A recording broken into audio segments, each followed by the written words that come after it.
মুফাসসির কেরামেরা বলেছেন ওয়াতাওয়াসাউ বিল হক্কি, যারা হকের উপরে প্রতিষ্ঠিত থাকে আল্লাহ বলেছেন তারা ক্ষতিগ্রস্ত নয়। 4 নম্বরে বললেন ওয়াতাওয়াসাউ বিস সবর, আর যারা সর্বদা সবর করে, সবর উপরে যারা প্রতিষ্ঠিত থাকে আল্লাহ তাআলা বলেছেন তারাও ক্ষতিগ্রস্তের মতো নয়। এবার আপনি নিজের বিবেককে জাগ্রত করেন, আপনি নিজের বিবেককে একটু প্রশ্ন করে দেখেন যে আপনি 4টা বিষয়ের উপরে আপনি প্রতিষ্ঠিত আছেন কি না। যদি এই 4টা বিষয়ের উপরে যদি আপনি প্রতিষ্ঠিত থাকেন তাহলে আপনি নিশ্চয়ই সফল কাম হয়ে গিয়েছে।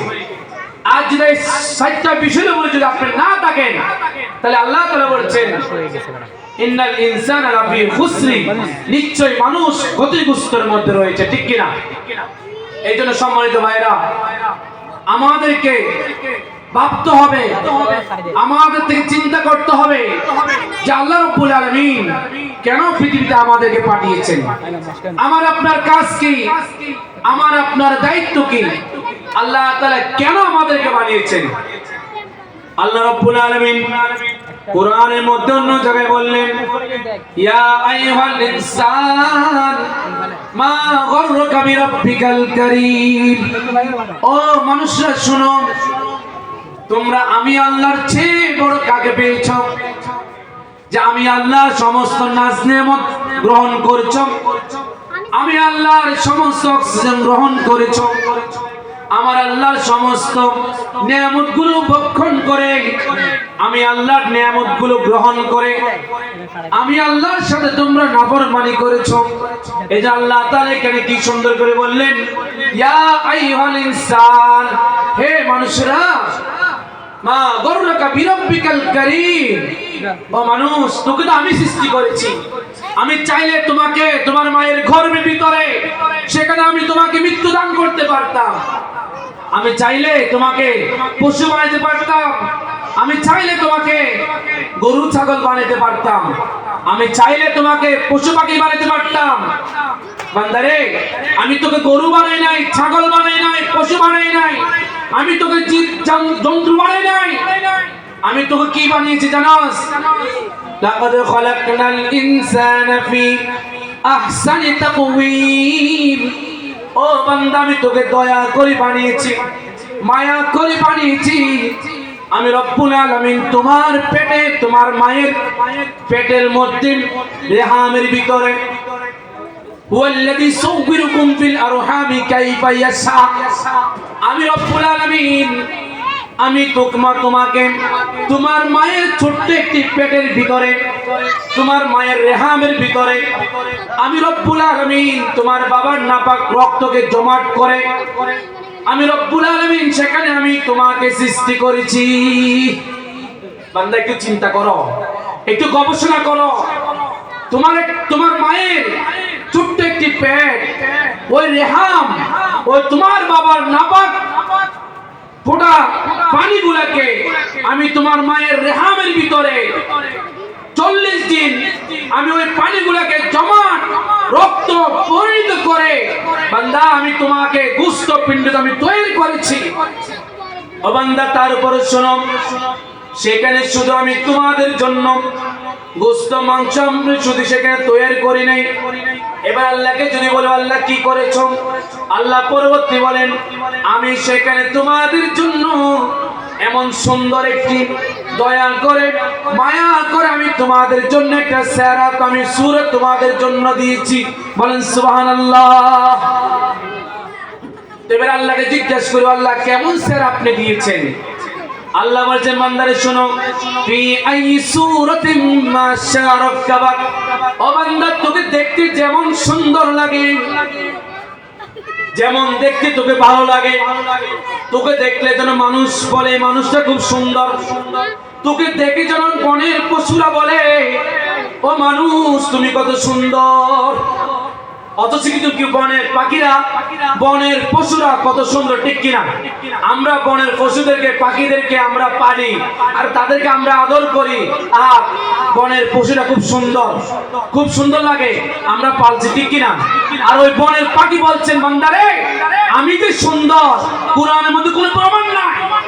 আমি যে সুন্দর কোরআনের মধ্যে কোন আল্লাহ রাব্বুল আলামিন বলে নাই। আর তুমি যে সুন্দর, তোমাকে যে দয়া করে বানিয়েছেন, তোমাকে যে মায়া করে বানিয়েছেন, আল্লাহ রাব্বুল আলামিন কোরআনের মধ্যে বহুবার বলেছেন ফি আহসানি তাকওয়িম, বান্দারে তোকে দয়া করে আল্লাহ তাআলা বানিয়েছেন।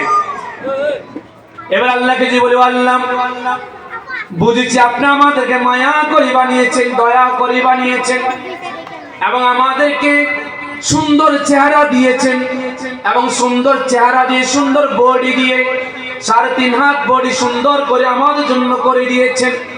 এবার যদি জিজ্ঞাসা করে আল্লাহ কেন করেছেন, আল্লাহ রাব্বুল আলামিন কুরআনের অন্য জায়গায় বললেন, ওয়ামা খালাকাতুল জিন্না ওয়াল ইনসা ইল্লা লিয়াবুদুন। ও মানুষ, শোনো শোনো, মন দিয়ে শোনো, ভালো করে শোনো। ও জিন জাতি তোমরা শোনো, আমি তোমাদেরকে অযথা বানাই নাই, এমনি এমনি তোমাদেরকে বানাই নাই। তোমাদেরকে এই জন্য বানিয়েছি এবং জিনদেরকে এই জন্য বানিয়েছি, তারা আমার গোলামি করবে, তারা আমার ইবাদত করবে। আমা খালাকতুল জিন্না ওয়াল ইনসা ইল্লা লিয়াবুদুন। আমি মানুষ এবং জিনকে সৃষ্টি করেছি কিসের জন্য? অবাক কথা বল না, কি জন্য? আল্লাহর ইবাদতের জন্য। কিসের জন্য? কথা বলেন, কিসের জন্য? উমাইতার মুখে তো কথা বলেন না, জোর হন না। কিল্লা বানাই, যারা কিল্লা বানাই দে, পয়সা দেওয়ার কথা না, কিল্লা বানাই দে আল্লাহর ইবাদতের জন্য। কিসের জন্য? তা আল্লাহর ইবাদত তারা করেন না, হন না, করেন না, ন করি হক মনে যে আল্লাহর ইবাদত ন করে। আল্লাহ বলেছেন, ইয়া ইনসান মা গররাকা বিরাব্বিকাল কারীম। ও মানুষ, পৃথিবীর কোন লোভ পেয়েছো? পৃথিবীর কোন লালসা পেয়েছো? পৃথিবীর কোন লোভ পেয়েছো? পৃথিবীর কাকে পেয়েছো? যাকে পেয়ে তুমি আমাকে ভুলে গিয়েছো।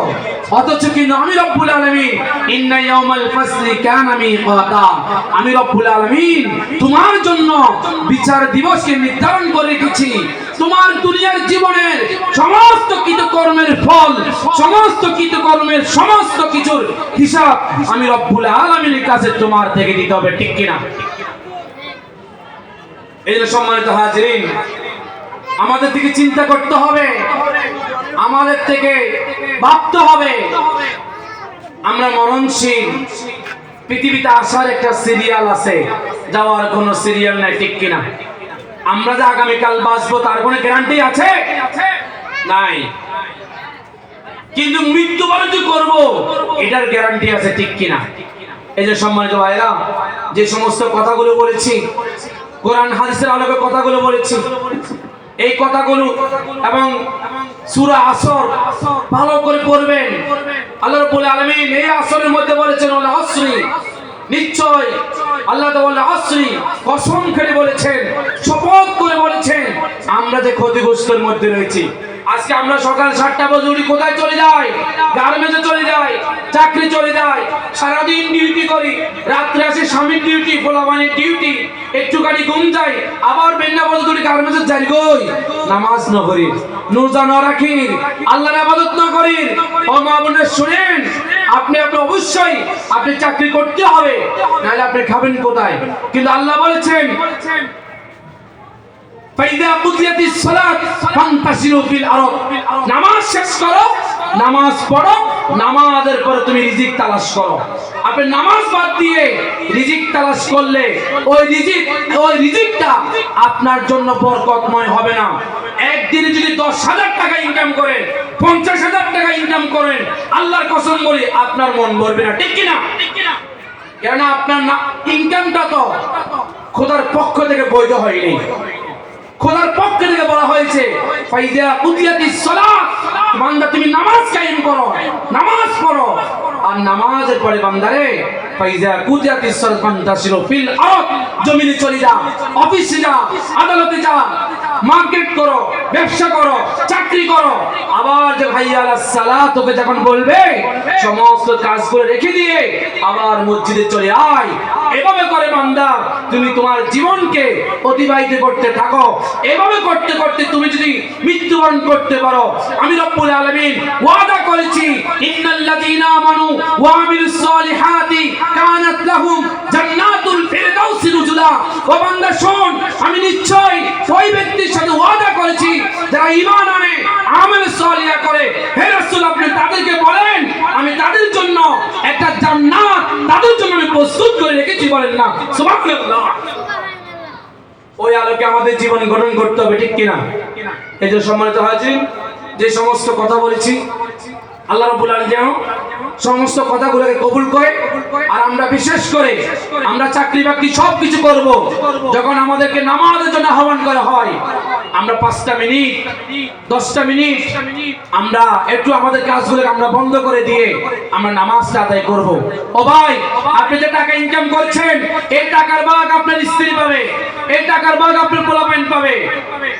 আপনি যে পাপ করে কামাচ্ছেন পাপের ভাগ আপনার কেউ নেবে না, পাপের ভাগ আপনার সন্তান নেবে না, পাপের ভাগ আপনার বউ বেটি মা বাবা ভাই ব্রাদার কেউ নেবে না। একমাত্র পাপের ভাগ আপনার থেকে বহন করতে হবে, ঠিক কিনা? এই জন্য নামাজটা পড়বেন, যত কিছু করেন না কেন নামাজ ছাড়ে দিবেন না। যে সমস্ত কথা বলেছি আল্লাহ রাব্বুল আলামিন